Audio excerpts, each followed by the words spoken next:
So it's very difficult to have a pan-European conversation about this, a pan-EU conversation, because there is great variety within the European Union. But what are governments pushing ahead with in terms of restrictions? Where are we seeing that movement?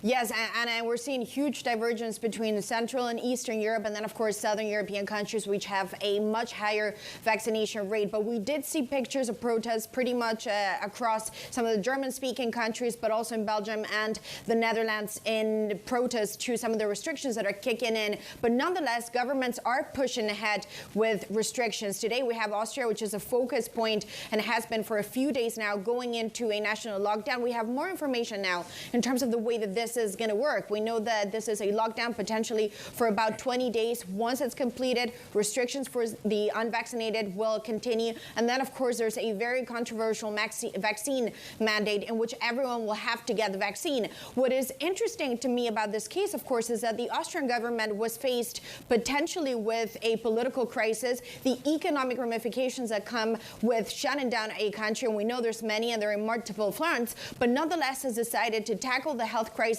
as a priority. It says we can deal with the social, potentially political ramifications of this, but we're not going to risk it on the health front. And that could set a precedent for what's to come for countries that are facing the same type of infections.